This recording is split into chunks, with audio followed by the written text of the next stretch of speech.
Hi. So I was in the shower and I was just thinking about what I wrote underneath that last video. I said food is a good way to get into the senses, and it is. But I wanted to add to that. Because I know that the pain body, the ego, any type of emotions and thought patterns that have people stressed out or depressed or whatever,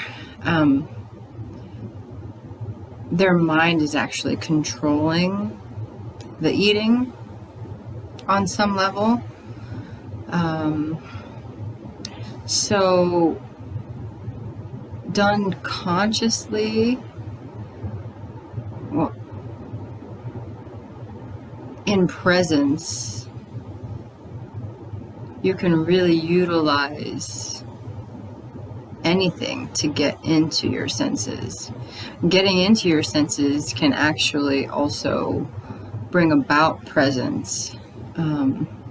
I caught myself, I was thinking about something and I realized that my ego was trying to be right again about something from my past or something. It was trying to be right. It was trying to rationalize and convince me that I should be upset or whatever. And that's from before. That's how I used to think. And I caught it and I was like, what? And so I was just focus on what you're doing right now.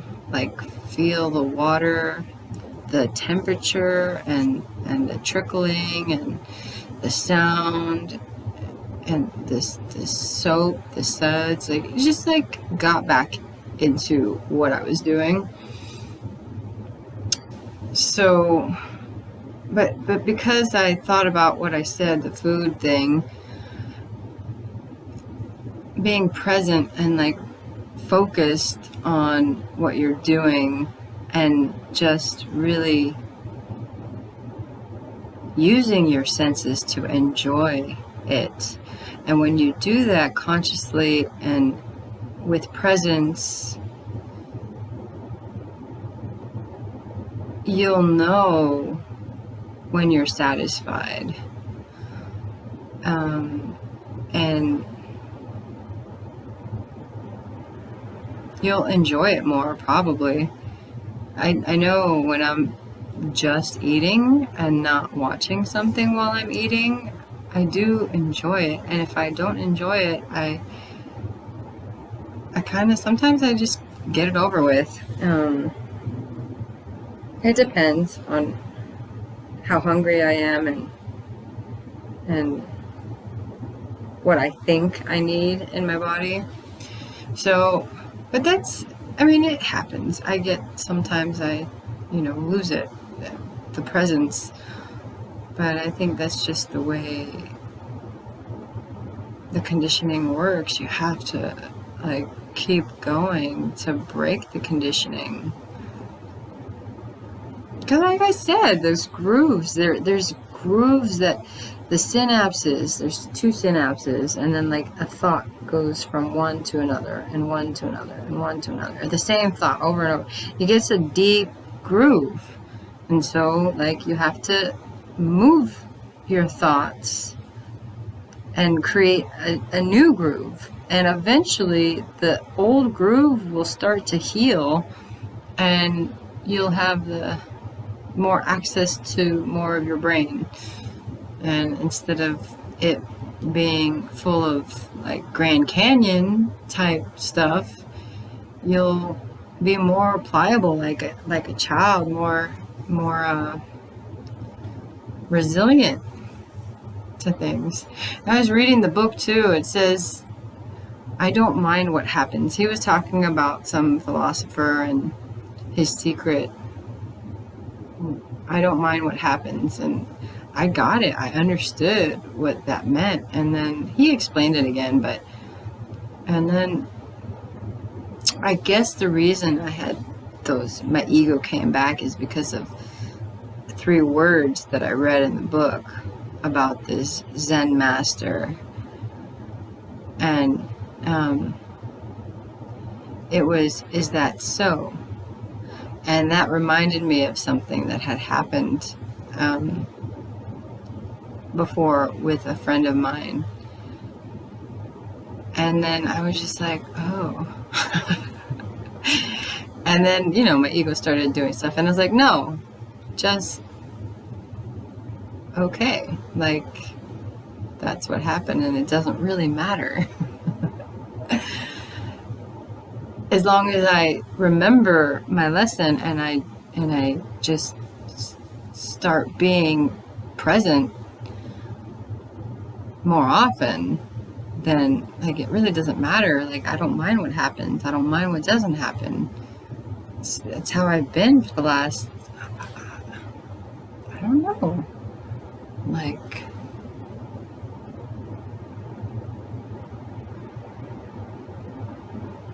4 or 5 days. I mean, I have little tiny like things that I have to catch, but for the most part, I'm just here. And it's good. I enjoy looking at all the beauty around me. My paintings, the trees, the squirrels, the sky, the breeze that's been around. It's cloudy today. I think it might rain. And the fruit and the veggies. Just really knowing, like really tasting it instead of just stuffing my face. I mean, I definitely have before, just ate whatever just to eat. But like, I don't know, I guess slowing down.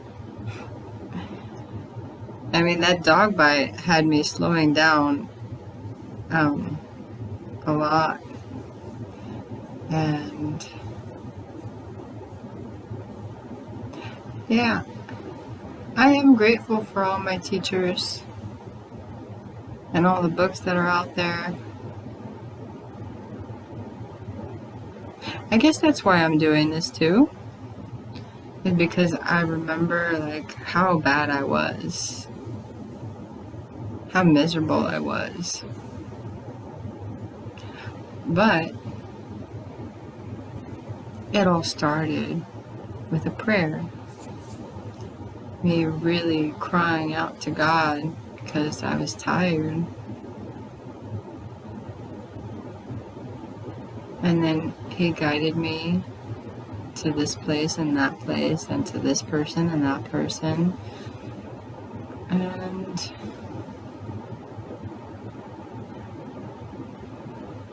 here I am. And it's pretty awesome.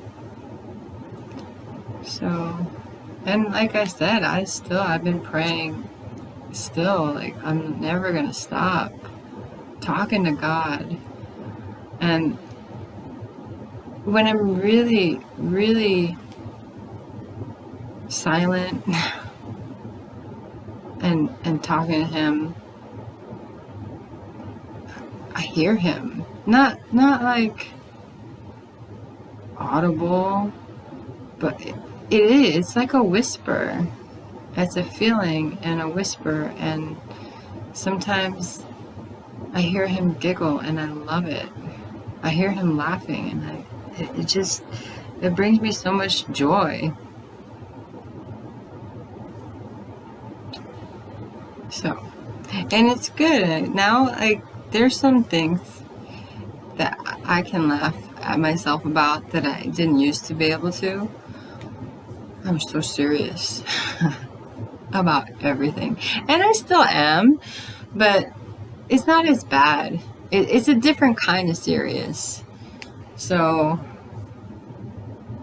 but yeah, I just wanted to reiterate, like, anything can, you can use just about every moment, like whatever's happening, to get into your senses, to get into presence.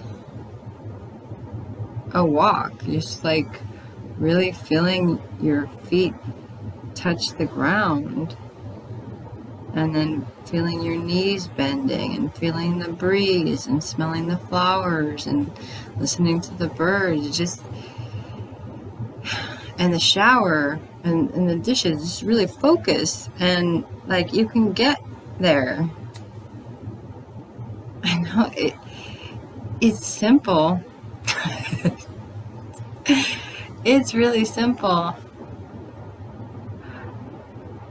And you know what? Like, realizing all this right now and looking back at to when I could have learned this lesson from my teachers, it's kind of funny. But again, there's something inside of me that I still need to heal, because that had me, I guess my ego's mad right now. It's furious. I can feel it. But it's a lot, it's a lot less loud than before. Maybe because it knows I can see it now. Anyway, I just wanted to make sure that I wasn't misunderstood with the food thing, because food really can too bring you into your senses. But I don't want people to think that like they have to eat all day to get there. It's not like that. You can use anything. You can paint, you can write. Writing, that's, so my friend, my neighbor, she's a friend, she said that I should do morning pages, like write, like free write, just write. She said it's like your morning poop with your brain. You just let it out, and then it goes away. Which also reminds me of my teacher before telling me about dreams, and she said it's the mind's poop. It's like you're just dreaming, like your subconscious is trying to figure out and like process everything from the day that you didn't process. And a lot of times when we're not paying attention to things that are happening because we're focused on our thoughts,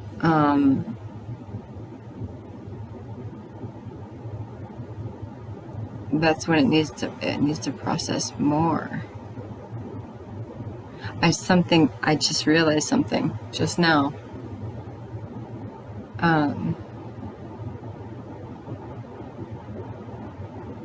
I guess when you're present, there's less unprocessed things because you're processing them in the moment and they're not sticking around.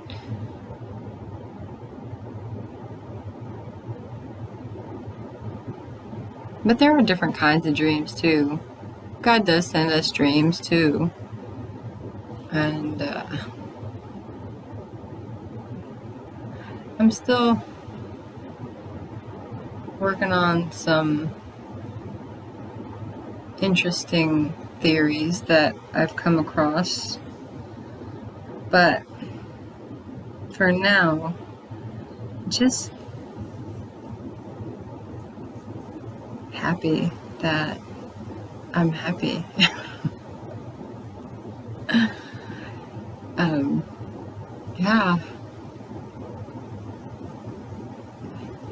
Thanks for listening. And if you need any help or advice, I am around. I don't have like a lot of advice, but if you just want to talk,